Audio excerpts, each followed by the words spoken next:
Hello everyone. Whoops, you did not see that. You did not see that at all. Anyways, this is FTV vladerag here to bring you another procast, this time between Monty as the blue or cyan, I guess, Protoss in the bottom right, versus Goody as the purple Terran in the top left.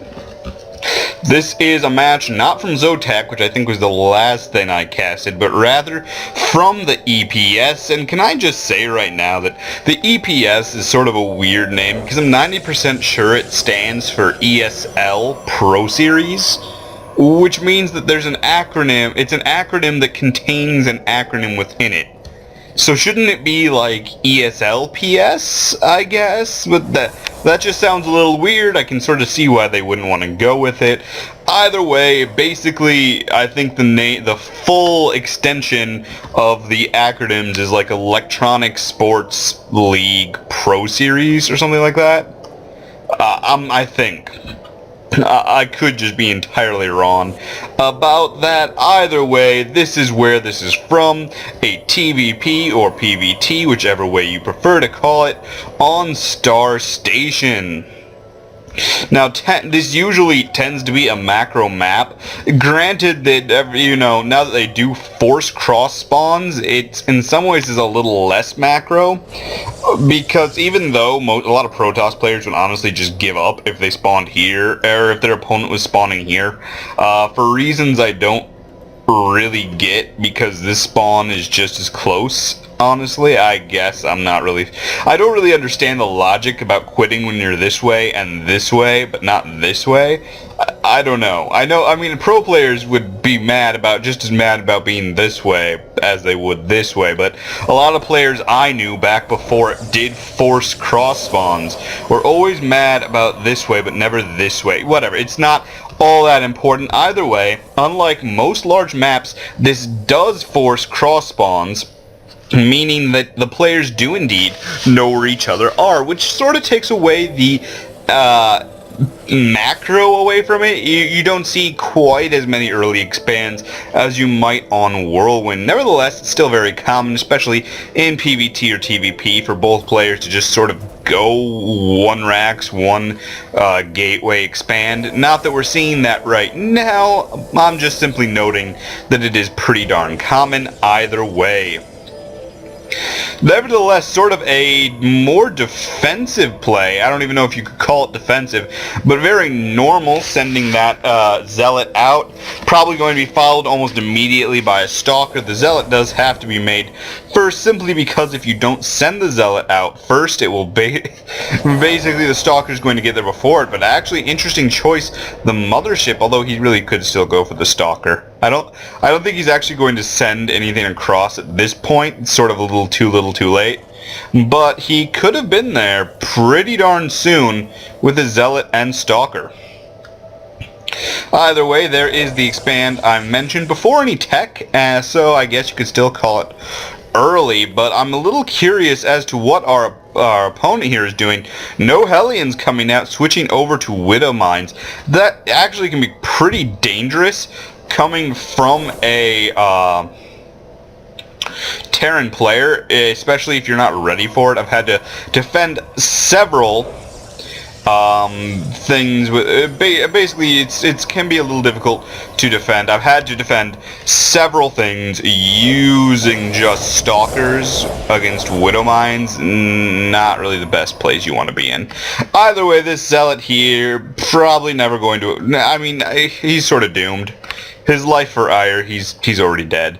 Because when those Hellions return, having done absolutely nothing, the Stalker rebuffing them along with the Mothership core, they're just going to kill him. Did he die already? No, he's just hanging out over there. Okay, he's sort of hiding behind a mineral patch. Either way, the Widow Mine's going to be making a little bit of a difference here, I feel, although the robotics facility is halfway done. However, here is the drop coming, 2 Widow Mines in it. That's going to mean a lot of damage done if he's able, well, I don't know. I don't know if he's going to be able to do a whole lot with this, but he is going to try and maybe push the front as well. So, hey, who knows? Maybe it'll work. I'm not so certain. Mothership core, very strong defensive.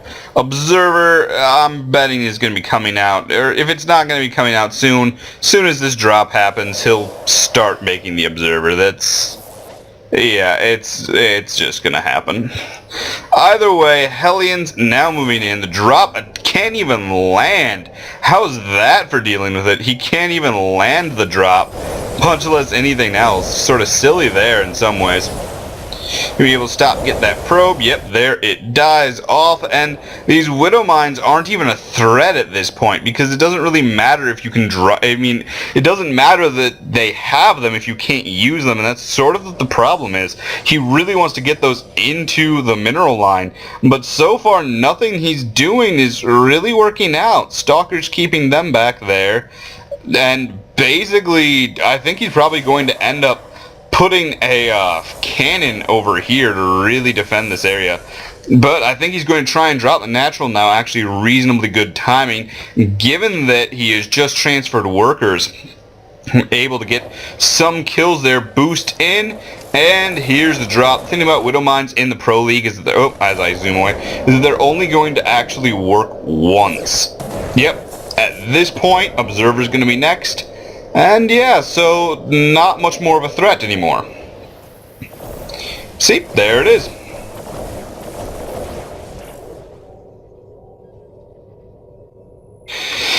Either way, I don't know. I'm honestly not all that familiar with the PvT in the Pro Leagues. I have to admit, I don't often watch it. I have much more fun with ZVP or PvZ or PvP or ZVZ. But hey, you know what? Whatever. Let's give this a shot. Looks like he is going to be sort of trying to press a bit here. I'm not entirely certain if he has really enough force to do it. That's my one problem. There is going to be a proxy pylon coming down, but with those tanks are going to be his biggest problem, I feel. There's the one shot. He needs to get out of tank range. So this is going to be quite difficult for him. Either he needs a lot of Zealots, because Zealots soak up tank blasts just perfectly, or he needs to engage this just right. I'm not entirely certain. That's what we're going to see. He doesn't actually have an observer with him, so that Widow Mine there actually going to be extremely deadly. Of course, on the other hand, yeah, Immortal, even more deadly than basically anything else. He's going to be able to push right through this. That's sort of one of the great things about Protoss units, is you can literally just walk into siege tank fire. And there's the GG from Goody, just basically broke that like your mother's fine china. I don't even know how else to describe it. It's one of the beauties of Protoss units. You just walk in and boom, that's how it works. Either way, a very good push. Does he even have 4 gates up? I feel like he doesn't, as my mouse totally froze as I'm at the end of a game. Yeah, he doesn't even have 4 gates. That was a 3-gate robotics push. Very, very admirable. Maybe I should try it sometime myself. Anyways, this has been FTV vladerag signing off.